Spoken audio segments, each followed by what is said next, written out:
tejidos. Entre ellos, el miocardio, músculo liso y glándulas exócrinas. Por ejemplo, pues entre estos igual es, por ejemplo, el latido del corazón, los movimientos peristálticos, la parte de la lucha y huida. En general son más bien como partes que están siempre ahí y que son necesarias y bueno, no siempre son, bueno, no son voluntarias más bien. Su funcionamiento no está regulado de una forma consciente, como por ejemplo lo es la respiración, lo que les decía, el latir del corazón y los movimientos peristálticos.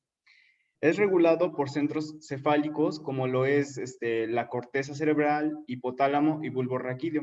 Ahorita más enfrente, bueno, un poquito más adelante, les voy a mencionar sobre cómo el sistema nervioso central controla esta parte del sistema nervioso autónomo. El sistema nervioso autónomo permite tener un correcto mantenimiento en la homeostasis fisiológica, es decir, para ayudar a, pues sí, alcanzar este equilibrio. Tiene neuronas aferentes, conectoras y eferentes. El control que ejerce el sistema nervioso autónomo es muy rápido y extenso, porque un axón preganglionar puede establecer sinapsis con varias neuronas postganglionares a la vez.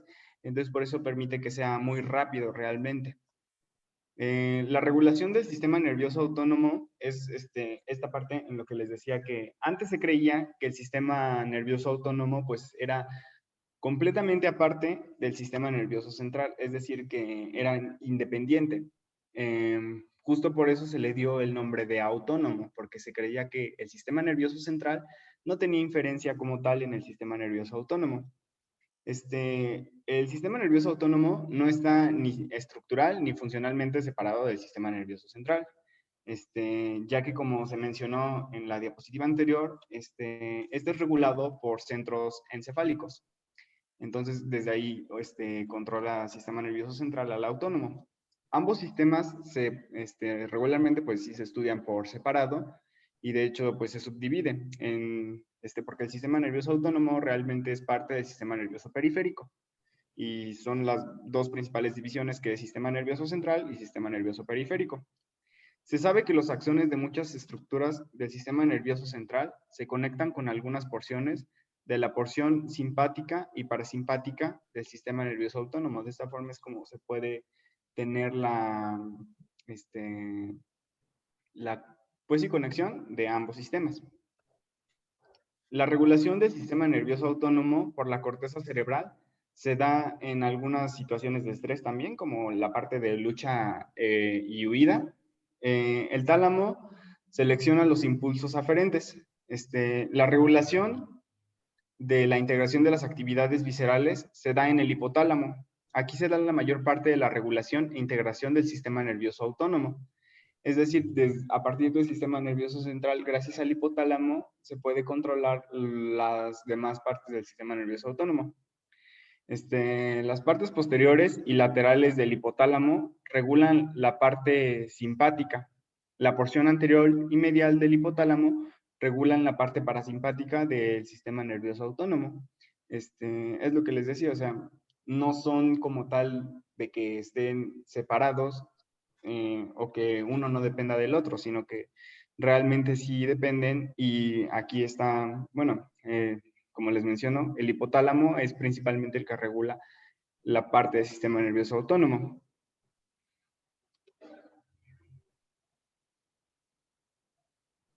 Bien, ahora, ¿este sistema es aferente o es eferente?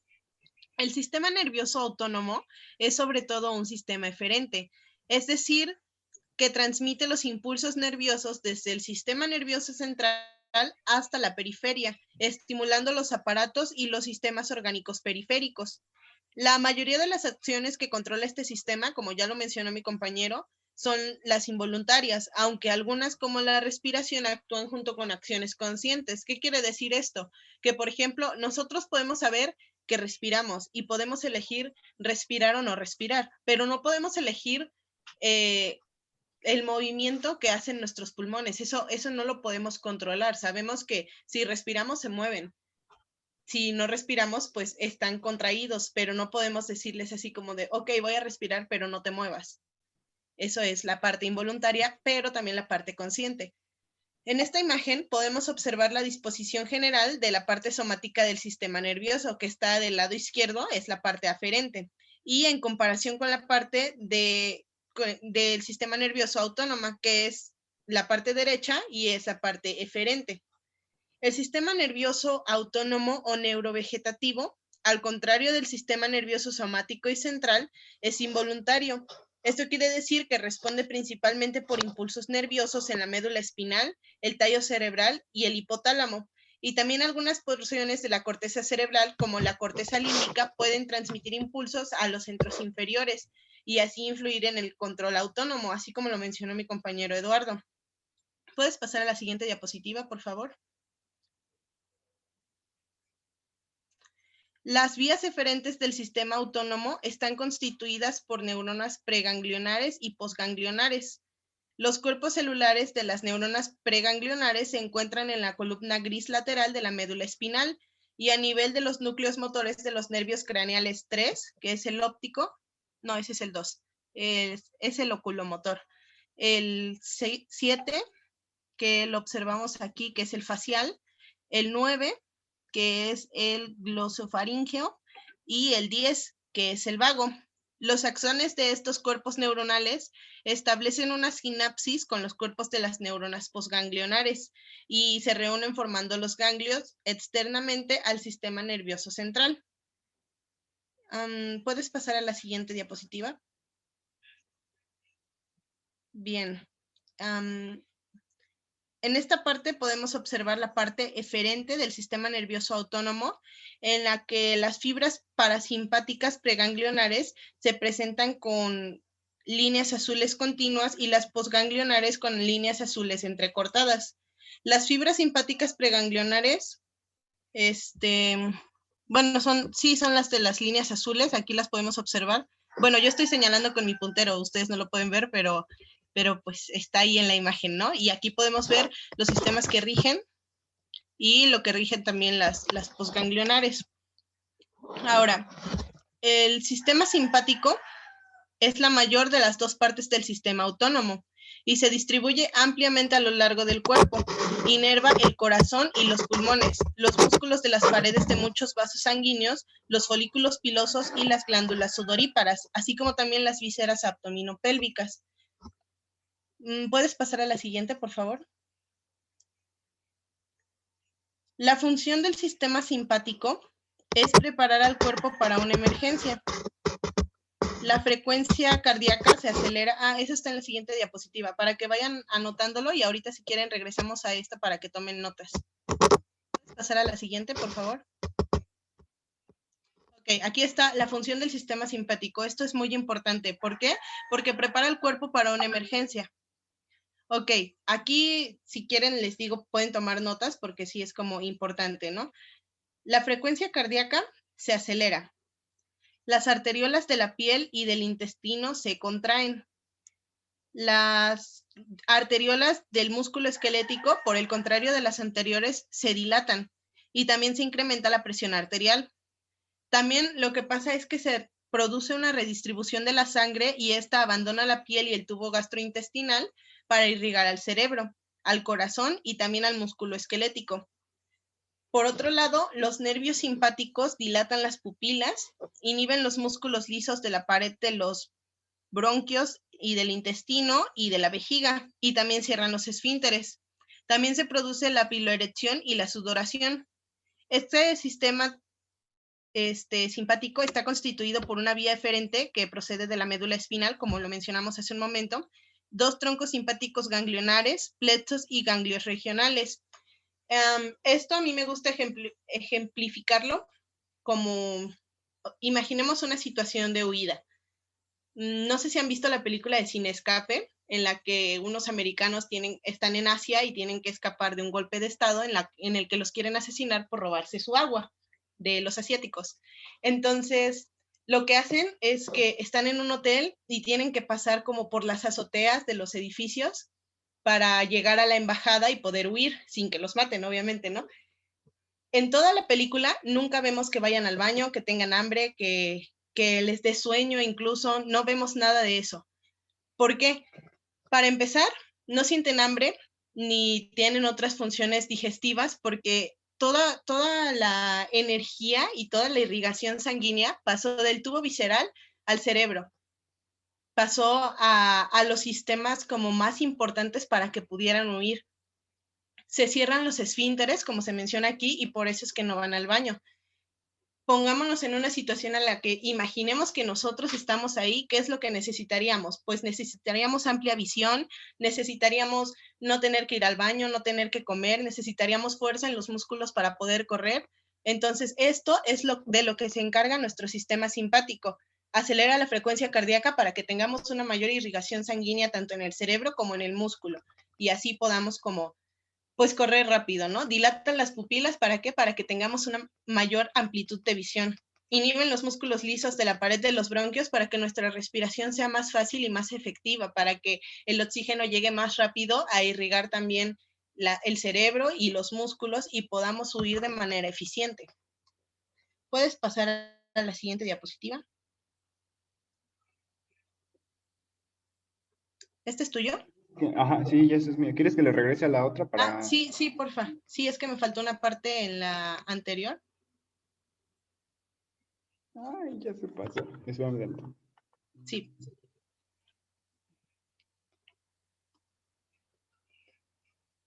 Era esa, ¿verdad? No, la anterior de donde está la vía eferente y aferente. Anda, esa. ¿Esta? Sí, es que voy a explicar esta parte. Ya. Bueno, aquí tenemos... ¿Mande? ¿Sí se ve grande? Sí, gracias. Que los cuerpos celulares de las neuronas conectoras se encuentran en las columnas grises laterales, como ya lo había mencionado hace un momento, de la médula espinal. Esto va desde el primer segmento torácico hasta el segundo lumbar y a veces llega hasta el tercer segmento lumbar. Los axones mielínicos de estas células abandonan la médula a través de las raíces nerviosas anteriores y pasan a través de las ramas comunicantes blancas. Porque, bueno, sabemos que las ramas comunicantes blancas son de este color porque las fibras nerviosas que se encuentran ahí están recubiertas de mielina.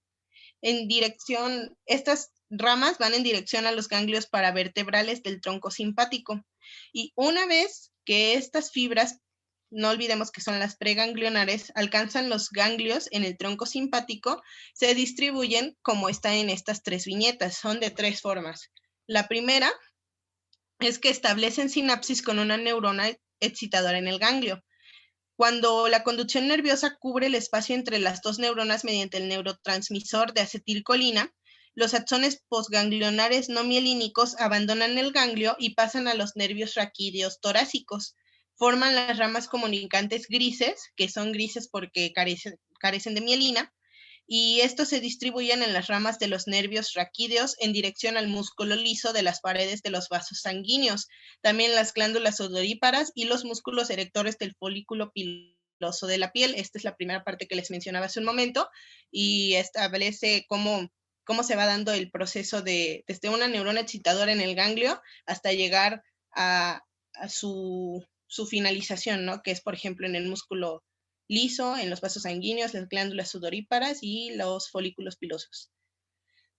Otra forma en la que se pueden distribuir es que se dirigen en dirección cefálica en el interior del tronco simpático para establecer sinapsis en los ganglios de la región cervical.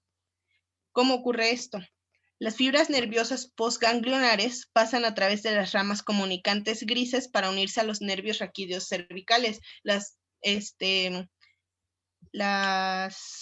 ramas comunicantes grises son las que habíamos visto hace un momento, que carecen de mielina, y muchas de las fibras preganglionares que penetran en la parte inferior del tronco simpático y los dos primeros lumbares de la médula espinal tienen un trayecto en sentido caudal para establecer sinapsis en los ganglios de las regiones lumbar inferior y sacra. O sea, la primera porción era como en la parte de arriba, en la parte lumbar, y ya ahorita es en la parte sacra. Y otra vez, las fibras nerviosas postganglionares pasan a través de las ramas comunicantes grises y se unen a los nervios raquídeo, lumbar, sacro y coxígeo. Otra forma de la que se pueden distribuir, está en la tercera viñeta, es que pueden pasar a través de los ganglios del tronco simpático, pero sin establecer sinapsis. Estas fibras mielínicas abandonan el tronco simpático y forman los nervios esplácnico mayor, esplácnico menor y esplácnico inferior o mínimo. ¿Qué hace cada uno de estos? El nervio esplácnico mayor está formado por ramas procedentes de los ganglios torácicos, entre el quinto y el noveno. Desciende a los lados de los cuerpos de las vértebras torácicas y establece sinapsis con las células excitadoras en los ganglios del plexo celíaco, el plexo renal y la médula suprarrenal. Después, el nervio esplácnico menor está formado por ramas procedentes de los ganglios torácicos décimo y onceavo y desciende junto con el nervio esplácnico mayor, que es el que acabamos de ver, pero este atraviesa el diafragma para unirse a las células excitadoras de los ganglios en la parte inferior del plexo celíaco.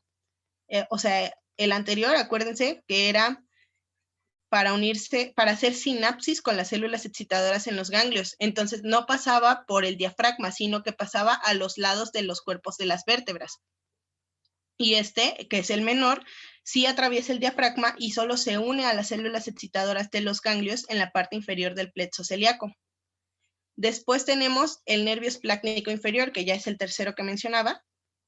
Este cuando está presente surge del ganglio torácico número 12 y atraviesa también el diafragma y establece una sinapsis con las neuronas excitadoras en los ganglios del plexo renal. Acuérdense, es plexo el celíaco, el renal y el de la médula suprarrenal. El de nervio esplácnico mayor es el plexo celíaco, el renal, bueno, son los tres. El menor es el de plexo celíaco y el inferior es el de plexo renal. Por lo tanto, los nervios esplácnicos están formados todos por fibras preganglionares. Después, las fibras postganglionares surgen de las células excitadoras de los plexos de cada uno de esos nervios y se distribuyen en el músculo liso y en las glándulas de las vísceras. Es de esa forma como funciona, es como nervio, plexo y ya después las células excitadoras. Unas pocas de las fibras preganglionares terminan directamente en las células de la médula suprarrenal. Si se habían dado cuenta, no la habíamos mencionado, porque habíamos mencionado nada más el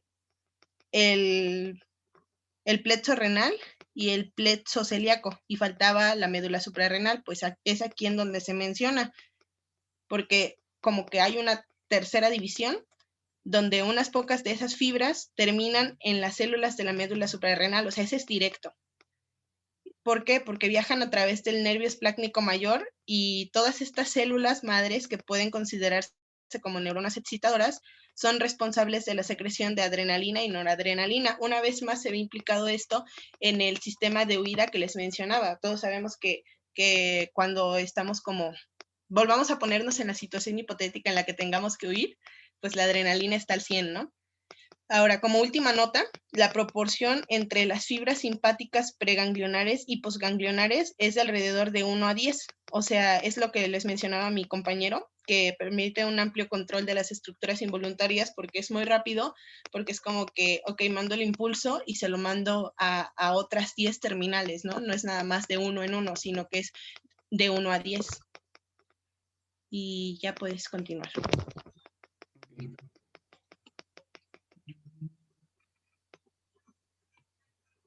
Bueno, ahora les voy a hablar del sistema parasimpático. La porción parasimpática craneal está compuesta por fibras preganglionares, las cuales salen de los nervios oculomotor, que está aquí en amarillito, el facial, que está aquí en verde, el glosofaringeo, que está aquí abajo del facial, está igual como en color carnita, y por último, el nervio vago, que está aquí en como rojito, rosa, no sé. Bueno, la porción parasimpática sacra está compuesta por las mismas fibras, pero la diferencia es que salen de las raíces ventrales de los nervios S2 y S4.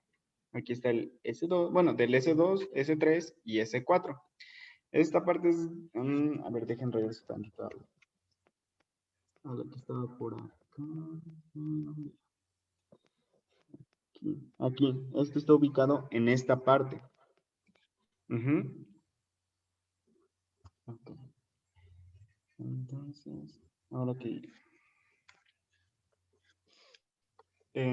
las fibras de las dos porciones, tanto craneal como visceral, llegan a los ganglios terminales. De ahí hacen sinapsis con neuronas postganglionares. Esa es la parte de los impulsos nerviosos, cómo van viajando, ¿no? Las fibras de las glándulas salivales están situadas cerca de efectores viscerales. Sus fibras parasimpáticas son cortas y contrastándolas con las simpáticas, que son más largas. Es una de las principales diferencias entre la parte parasimpática y simpática. Una diferencia de los impulsos simpáticos y parasimpáticos es que los simpáticos aumentan la actividad cardíaca y los parasimpáticos la disminuyen. Los efectos anteriores, o sea, lo de disminuir y aumentar, se invierten en el aparato digestivo.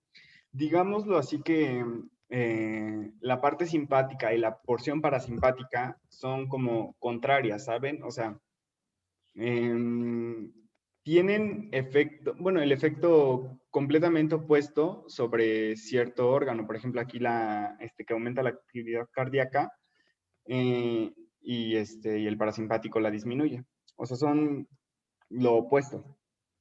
La porción parasimpática se encarga principalmente de acciones de restitución y conservación de la energía corporal. Es decir, lo que va a hacer es que pues sí, va a llevar a cabo procesos mediante los cuales le intente ahorrar la mayor cantidad de energía posible al organismo y, y va a hacer más la parte de la relajación, a diferencia de la parte simpática, que es más centrada a la parte de la lucha y huida. O sea, esto sería como completamente lo contrario. Por lo anterior, se dice que es un sistema encargado de funciones principalmente basales. Un ejemplo es los impulsos parasimpáticos que logran llegar al músculo liso y las glándulas del aparato digestivo son predominantes a comparación de los simpáticos. Esto permite la digestión y absorción de nutrientes. Y aquí lo que les decía, que el simpático y parasimpático pues son completamente contrarios. Aquí en esta parte les tengo un esquema en donde les muestro como las funciones del sistema simpático del lado izquierdo y sistema parasimpático del lado derecho. El simpático lo que hace es dilatar la pupila, el parasimpático es como todo lo contrario, que es contraer la pupila. Por ejemplo, aquí dilatar la pupila, ya mi compañero les mencionaba que en la parte de lucha y huida para tener una mayor visibilidad. Por ejemplo, inhibe la producción de saliva. El parasimpático lo que hace es estimular la producción de saliva. El simpático dilata los bronquios para que haya una mejor respiración. El parasimpático los contrae. Y esto es lo que les digo, o sea, el parasimpático se centra más en lo que es la relajación del organismo y el hacer que gaste la menor cantidad de energía posible. Por ejemplo, acá acelera el ritmo cardíaco, que es lo que necesitamos, por ejemplo, cuando necesitamos huir o correr o algo así, pues necesitamos que haya un mayor flujo de sangre. Por su parte, el parasimpático lo que hace es disminuir el ritmo cardíaco. El simpático inhibe el peristaltismo y el parasimpático lo estimula, es decir, pues la digestión, ¿no? Principalmente. Porque pues si en un momento necesitamos huir, no necesitamos como tal que haya una gran, bueno, muchos movimientos peristálticos, porque si no, pues lo que necesitamos en ese momento es correr y en cambio cuando estamos en relajación, no, eso no importa realmente. Aquí están algunas otras, como es la inhibición del peristaltismo, la estimulación y también la relajación de la vejiga y acá la contracción de la vejiga. Ok, ahora les voy a hablar de una parte que encontré en el Tórtora, que me pareció bastante importante. No sé si ustedes habían escuchado de lo que es biorretroalimentación.